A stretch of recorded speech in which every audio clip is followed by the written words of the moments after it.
Magandang hapon sa inyong lahat. Muli, ito po si Herbert Curia, author-promoter ng The Bible Evangelization. Kakibat ang ating pananalig sa ating banal na Panginoon Diyos, banal na Panginoon Kristo, at gabay ng kaliwanagan ng Santa Maria, ay ating po binabahagi sa inyo sa linggong ito, ang mensahe ng ating banal na Panginoon Diyos. Ang tema ng mensahe ng ating banal na Panginoon Diyos ay ang pagpapahalaga ng Panginoon Diyos sa buhay at gabay ng Diyos sa tuwing sakuna. Yan. Ngayon po naman ay babasahin ko sa inyo ang mga mensahe mula po dito sa Bago Tipan ng Mabuting Balita na paghahari ng ating banal na Panginoon Diyos sa pamamagitan ng banal na Panginoong Jesucristo. So yan. At ayon po dito sa kay Apostol San Marcos Kabanata 1, talatang 33 hanggang 34. Ito po yung mensahe. Pagkalubog ng araw, dinala kay Jesus ang lahat ng may sakit at ang mga inaalihan ng mga demonyo. At nagkatipo ng buong bayan sa may pintuan ng bahay. Pinagaling niya ang mga maraming may sakit, anuman ang kanilang karamdaman, at nagpalaya siya ng mga demonyo. Hindi niya hinayaang magsalita ang mga ito sapagkat alam niya kung sino siya. Ipagpatuloy po natin sa kay Apostol San Mateo, Kabanata 14, talatang 11 hanggang 21. Ito po yung mensahe. Ang paglunsad ni Jesus sa dalampasigan, nakita niya ang napakaraming taong yaon. Nabag siya sa kanila at pinagaling niya ang mga may sakit na dala nila. Pinupo niya sa damuhan ang mga tao. Kinuha ang 5 tinapay at 2 isda. Tumingala siya sa langit at nagpasalamat sa Diyos. Pinagpira-piraso niya ang mga tinapay at iniutos sa mga alagad na imimigay iyon sa mga tao. Kumain silang lahat at nabusog. Tinipo ng mga alagad ang lumabis at sila'y nakapuno ng 12 bakol ng pira-pirasong tinapay. May mga 5,000 na lalaki ang kumain bukod pa sa mga babae at mga bata.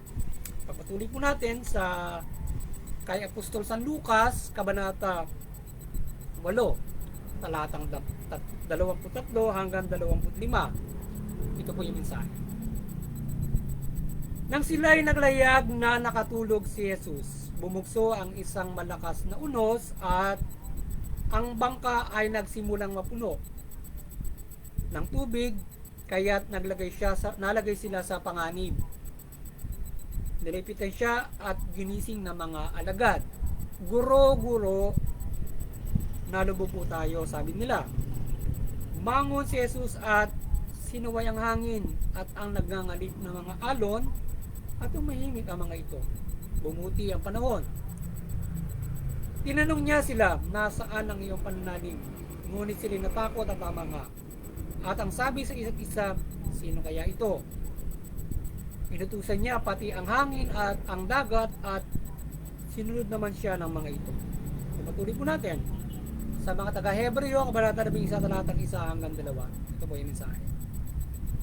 Tayo may pananalig kung tayo magtitiwala na mangyayari ang mga inaasahan natin. At naniniwala sa bagay na di nakikita at kinulugdan ng Diyos ang mga tao. Noong una dahil sa kanilang pananalig sa atin.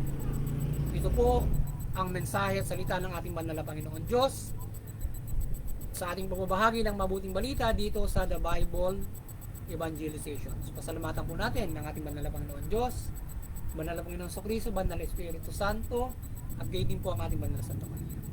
Maraming salamat po, banal na Panginoon Diyos, Panginoon Kristo, banal na Espiritu Santo, at banal na Santa Maria. Ngayon naman po ay ipaliliwanag ko sa inyo ang mga mensaheng ito. Mula po rito sa tema na ang pagpapahalaga ng Panginoon Diyos sa buhay at gabay ng Diyos sa tuwing sakuna. Nais pong ibabatid sa atin ng ating banal na Panginoon Diyos kung gaano kahalaga ang pagpapahalaga niya sa buhay natin at sa ating espiritu. Kung saan ay sa pamamagitan ng banal na Panginoon Kristo ay lubos niyang ipinakita kung gaano niya kahalaga ang mga tao, kanya mga nilalang. At sa pamamagitan ng pagpapasakit niya ng bugtong na anak, pinakita niya kung gaano kahalaga ang buhay ng mga tao at bigyan ito ng pagkakataon. Pangunahin, yung bibigyan tayo ng pagkakataon sa buhay na tayo ay muling bigyan ng pagkakataon ng buhay na walang hanggan. Patuloy na tayo makapamuhay at mapatawa sa ating mga kasalanan at hindi tayo patuloy na hindi tayo basta-basta parusahan ng Panginoon Diyos kung tayo yung nagkakamali. So pinairal pa rin niya yung pagmamahal niya sa mga tao na kahit na dapat ng parusahan at supilin ay binigyan niya pa ng pagkakataon na makapagsisi, makapagbago sa pamamagitan ng kanyang buktong na anak ng Panginoon Kristo. Pangunahin. Pangalawa, nang isugo niya Panginoon Kristo, pinag-ibahin niyang pakita sa pamamagitan ng Panginoon Kristo kung paano niya pinahalagaan yung mga tao sa vulnerability nito. Kagaya nagkakaroon tayo ng karamdaman. Mayroong kapansanan, mga pilay, bulag, mga ganon. Mga karamdamang hindi gumagaling, kagaya ng mga cancer. Nung una, hindi pa napapagaling yung mga ketong-ketong na yan.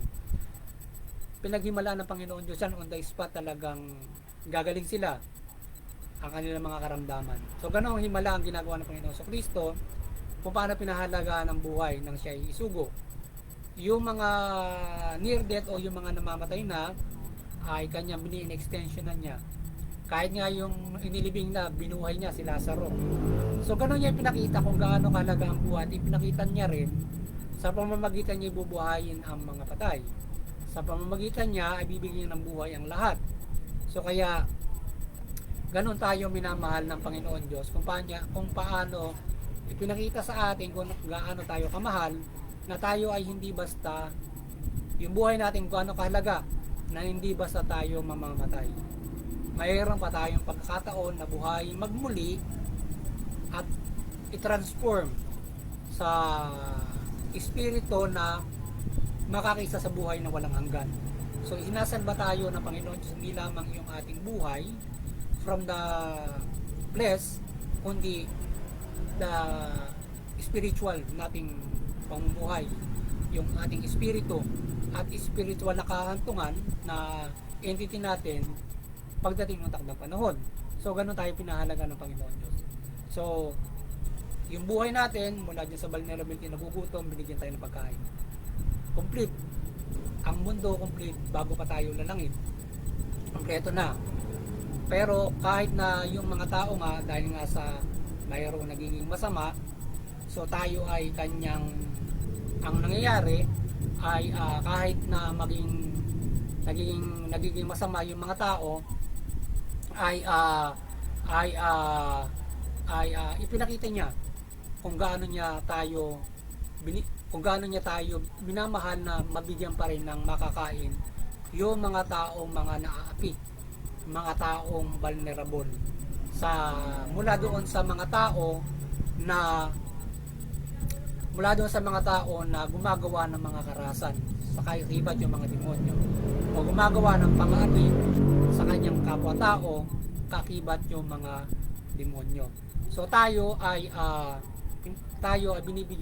pinapahalagan ng Panginoon Diyos na makakain at makaraos sa pamumuhay yung mga tao naghihirap, mga tao nakararanas ng paghihirap, mga tao na kaya kahit yung mga alipin noon kumakain pa rin sila kahit nga hikahos, pero hindi pa rin niya pinabayaan sapagkat ipinakita niya yung kanyang mga himala mula nung una, aside from dito sa panahon natin ngayon kay Panginoon sa Kristo, na kung paano niya niligtas pa rin yung mga tao na mga naghihirap. But aside from that, from the physical vulnerability ng buhay natin na tayo ay nagugutom, so meron tayong karampatang pagkain ay pinagkakaloob ang ating Panginoon Diyos. Hindi na tayo pinababayaan. At lalong-lalo na yung malagay tayo sa kapahamakan. So tayo ay nililigtas niya na tayo basta mapahamak, na basta na lamang mamatay from sakit o anumang uri ng kapahamakan, madisgrasya. So iniadya tayo ng Panginoon Diyos dyan na sinusugo niya mga anghel para tayo ay iadya doon sa mga ganong klase ng mga kapahamakan. Or kung mayroon mga tao na maaaring pipinsala sa iyo sa iba't iba nilang interes, may responsibility ng mga tao, ay pinoprotektahan tayo ng Panginoon Diyos.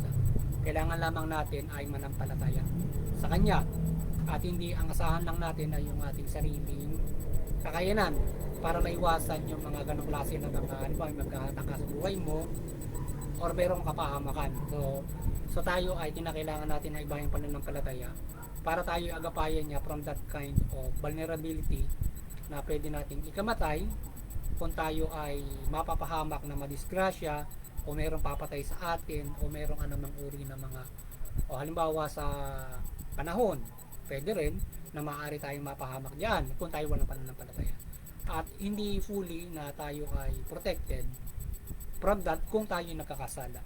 So ngayon, kung tayo mananampalataya, yung protection natin kung may malaki tayong pananampalataya, ganun niya tayo po protektahan from everything else kung may pananampalataya tayo. Maraming kababalagan na pinakita ang Panginoon Diyos sa mga nananampalataya at mga itinalagaan niya rin mga lingkod na naging silang protected from any harm sa mga pagtatangka sa buhay. So tayo sa pamamagitan ng Panginoon sa Kristo po protektahan tayo ng kapangyarihan niya from those kind na mga maaaring vulnerable tayo sa papatayin tayo or malalagay sa kapahamakan o panganib ng buhay natin yung ating katawan. Tayo ay po protektahan ng Panginoon Diyos niya, mga disgrasya, mga ganon. Ngayon ay tayo ay kailangan lamang natin ng malaking pananampalataya para tayo maprotektahan na. Huwag natin asanin yung sarili lang natin na kaya nating salagin, kaya nating iwasan yung mga masasama o mga kapahamakan o maaaring pagtatangka. Huwag nating asahan yung sarili natin na tayo magprotekta sa pamamagitan ng masamang mga gawa o force in masama sapagkat hindi tayo niyan nililigtas. Kung sa tingin mo ay maaaring nakaligtas ka minsan pero maging vulnerable ka. So tayo, kung tayo ay mananampalataya ng lubos, magiging mitsa lamang ng ating kamatayan kung tayo magsasakripisyo sa ating pagliligtas ng ating kapwa, kung tayo itatalaga ng Panginoon Diyos yan. To sacrifice our life for that. Kasi tayo ay poprotekta ng Panginoon Diyos yan. Kasi kagaya na ginawa ng Panginoon sa Kristo, we are sacrifice, nasa sakripisyo tayo for the sake of many. Hindi basta-basta tayo mamamatay without kung tayo nanampalataya na tayo ay na hindi tayo masasakripisyo in following God goodness. Kinakailangan ay mayroon tayo nasasakripisyo for that. Kaya tayo ay halimbawa makaranas ka ng kamatayan na tayo ay because of the sacrifice. Hindi basta ka mapapahamak, hindi ka basta napahamak because kaya ka namatay. So yung kasing kapag wala kang pananampalataya, mapapahama ka. Pwede ikamatay mo yun. So ngayon, kung nananampalataya kayong kapangyarihan ng Panginoon kaktiban natin. Aside from that ay yung pagtupad natin sa kalooban niya, doon pa lamang ay yung kung everybody is following that. So yung vulnerability or yung danger ng paggawa ng masama sa isa't isa ay nawawala na. So mapayapa tayo. Ngayon, ay kung tayo ay may masama ang isang tao, so tayo na i-adjust sa kanya kung tayo ay susundin natin yung mabuting balita at kaibat yung kapangyarihan ng Panginoon sa Kristo. So tayo ay i-adjust niya doon. So ngayon yung ibang tao ay pinagbibigyan niya ng makapagbago, kaya tayo na-adjust. Yun. Meron mga tao kasi kaya nga tayo binigyan ng pagkakataon na makapagsisi para mabigyan ng, pero mayroong panahon na dahil nga sa mabigat yung ginagawa ng isang tao, ikaw ay nakakaperwisyo, so nagsasara yung pintuan mo, naging vulnerable yung buhay mo nga kapag ikaw ay gumagawa ng masama. So yun ang magiging cause of death mo because of your sin, vulnerability. Yun. Kaya iwasan natin yung pagkakamali para hindi tayo vulnerable yung buhay natin for sin. Yan, halimbawa sa sakuna, so yung mga makasalanan, yun yung vulnerable doon sa mga sakuna. So hindi ganun yung full yung protection ng Diyos sa kanila pagdating ng mga sakuna. So ngayon ay maging man yung mga mayroong pananampalataya na sinasabi natin nasa sakripisyo.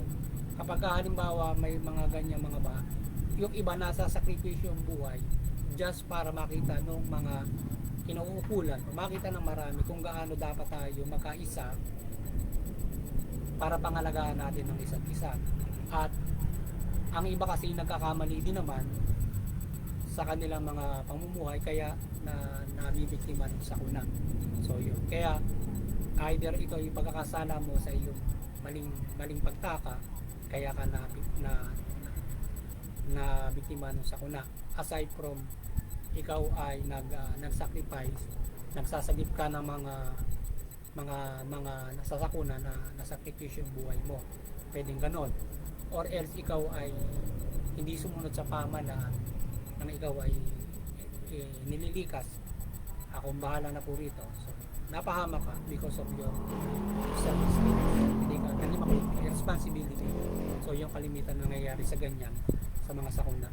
So yun, responsibility kapag napipinsala ng sakuna, responsibility at pag minsan na ikaw ay sobrang makasalanan, or else ikaw ay nagsasakripisyo sa pagdating ng mga ganyan mga bagay. So yun, kaya ka nabibiktima ng mga sakuna. Eh sinasabi, bakit kapag halimbawa, bakit po yung mga bata ay walang mga kasalanan ay nadadamay sa ganyan? Sacrifice kasi yung ganun.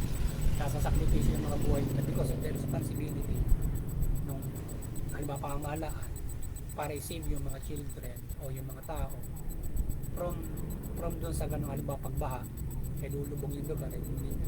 Kung pinaganda mo yung flood control, hindi sana nalunod yung mga tao roon or inalo ng mga baha, di ba? Mga ganon. So kaya yung nagiging dulot noon ay irresponsibility ng mga nakatatanda or ng pamahalaan para makakuan sila, maligtas dun sa ganong klase ng mga pinsala.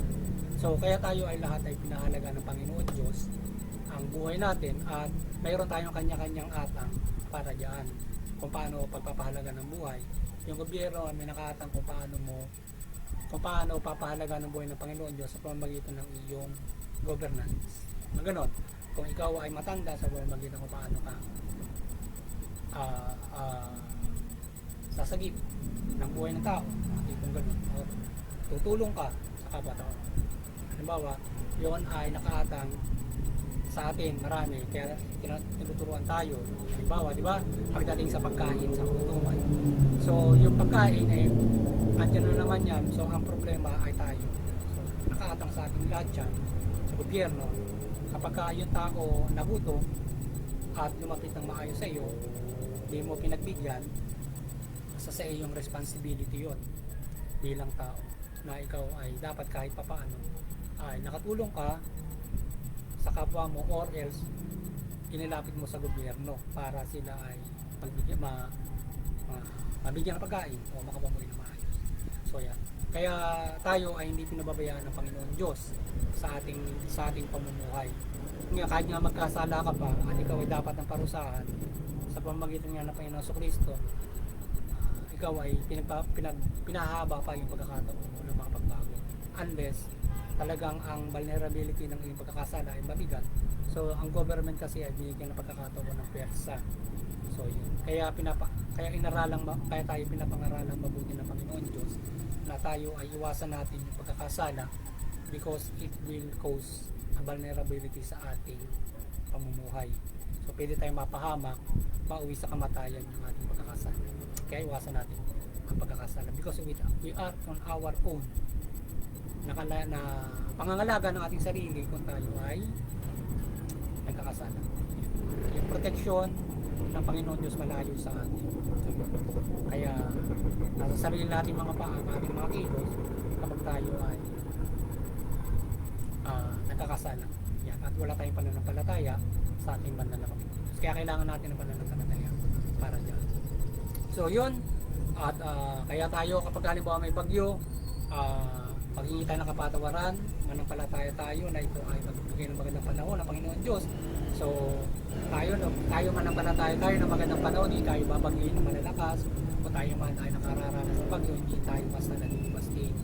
So napagsisiyan natin makasalanan, tayo ang lahat ay hindi na nagkakaproblema. Kaya lang ang problema natin ngayon, mayroon ang bansang Pilipinas, mayroon ang lahat global warming. So tayo, yung bagyo na 20, because of our yung ating area ay bagyuin in the globe. So ngayon ay yung mga bagyo na yan ay lalo pang pinatindi ng global warming. So ngayon ay yan ang problema natin. Kinakailangan kukupa pa natin yung mitigation niya sinasabi. So ngayon ay kakibat yung gobyerno dapat kukupa doon. So para tayo ay magkaroon ng kaligtasan at magdasal tayo ng lubos kasi nga kasalanan ng tao yung nagiging paglakas ng bagyo. So hindi na ito kaparusahan ng Panginoon Diyos yung iba or yan ay gawa na ng demonyo mula sa mga taong nagsira ng kalikasan. So smooth na nangyayari na yung pag-control niya sa bagyo para tayo ay bagyo na malalakas. Wala na, nagkukusa ng lumalakas siya because of our pagsira ng kalikasan. Yun, mali ng tao because of the sin ay binibigyan ng demonyo sa atin. So ngayon ang Panginoon Diyos na kinakailangan tayo ay practicality kagaya ng COP yung pagkakaisa COP ano yun yung COP 27 na yata yung magkakaisa tayo roon para ma-restore natin yung mundo, mabawasan yung malalakas na sakuna at mitigate yung pag-cope up para maligtas tayo riyan kagaya ng flood control, mga dike, mga ganon para maiwasan natin yung malakas na epekto sa atin para mapahamak tayo at meron tayong nasisilungan para hindi tayo mapahamak kung sakaling sobrang lakas ng mga bagyo kagaya ng Haiyan na makalakas. So kung sila ay agad na abisuhan ng gobyerno at natitipon sa isang lugar kung saan ay hindi doon vulnerable ay maaaring nakaligtas pa yung marami roon, halimbawa mga ganun. So ngayon kung ikaw ay naabisuhan na pero hindi ka nakinig, it's your own fault. Kasalanan mo yun. Responsibility mo na yun at hindi na ng gobyerno. So yun. Kaya tayo ay kasama, ang pananampalataya ay kasama yung gawa kasi mayroon tayong responsibility na dapat gawin. So yun. Kasi kahit nananampalataya tayo, hindi ka po pwedeng hihiga doon sa kalsada para sabihin mo ang gabayan ka ng kapangyarihan ng Panginoon Diyos. Kasalanan mo yun. Responsibility mo yun. Diba? Eh sabi mo ba, mayroon kang pananampalataya, tatalong ka doon sa building, ay hindi po pwede yun. Kasi hindi ka kakasiyan ng Diyos kasi nga yun ay pagkakamali mo yun. So if you wanna, kung ikaw ay nananampalataya, gagabayan ka ng iba yung katalinuhan ng Panginoon Diyos, lalakad ka ng maayos. Kaya nga nagsisinelas tayo para hindi tayo mahirapan lumakad. Diba? Simple lang. Kaya tayo binibigyan ng magandang pagkain kasi kailangan ng katawan natin yun. Diba? So yun. So kaya tayo ay manampalataya ng lubos para tayo ay protektahan. So yun. So yun muli. Sana nagabayan na naman kayo ng ating banal na Panginoon Kristo ng inyong buhay espiritu at magabayan kayo sa ating kaligtasan ng ating buhay at ng ating espiritu hanggang sa buhay na walang hanggan. So yun. Tayo ay kanyang gabayan ng pagpapala at proteksyon sa pang-araw-araw nating buhay. At dalimahin natin ating mabuting balita para ipagkaloob sa atin ng Panginoon Kristo, Panginoon Diyos, ang lubos na pagprotekta sa atin at pagpapala sa atin. At palagi tayo manampalataya at manalangin sa Kanya. Ngayon ay sana patuloy tayong gabayan ng ating Banal na Santa Maria ng kanyang kaliwanagan ng Panginoon Diyos, Panginoon Kristo, Banal na Espiritu Santo ng Banal na Santa Maria. Gabayan tayo ng kanyang presensya ng kaliwanagan ng palagi sa ating pagbabagi ng mabuting balita at hindi lamang sa mga oras na tayo nagbabagi ng mabuting balita, kundi sa panahong ito sana tayo patuloy na gabayan ng presensya ng Panginoon Diyos, Panginoon Kristo, Banal na Espiritu sa Banal na Santa Maria ng kanyang kapangyarihan at tayo gabay niya sa pagdaliwan ng mabuting balita. Tayo manampalataya ng lubos at tayo ay kanyang pagpalain at gabayan ng mga paghimala sa ilalim ng kanyang paghahari pagtaliban ng kanyang kalooban. Ngayon ay doon sa Interfaith Unity, patuloy po nating hinihikayat ang lahat ng mga reliyon, partikular yung mga Kristiyanong reliyon, na tayo ay magkaisa sa Interfaith Unity at unawain po natin ang ating mga reliyon, lalo na yung hindi nananampalataya, makisa rin po kayo riyan. At para naiwasan natin yung hindi pagkakaunawaan, mga hate crimes na nagdudulot ng karahasan at kapahamakan sa bawat isa, bagkos ay tayo ay nagkakaisa nagpapairal ng pagkakaisa, pagkapayapaan, pagmamahalan, pagtutulungan. Yan. Mabubuting aral ng ating mga reliyon. At naiwasan natin yung karahasan, digmaan. Bagkos ay nagagabay natin yung family, community, bansa, buong mundo. Lalo na yung mga kapamalaan for the peace, for the good. At tayo ay nakakapanampalataya ng lubos sa ating banal na Panginoon. Or nagkakaunawaan tayo at naiwasan natin may barrier tayo for the legality na hindi tayo nagkakaroon ng mga hidwaan for our religious belief or walang non-belief ay mga hate crimes. So nare-respeto yung gabay ng gobyerno para hindi ka gumawa ng hate crimes to the religion or every religion ay nagsasalpukan. So maiwasan po that legal barriers. So at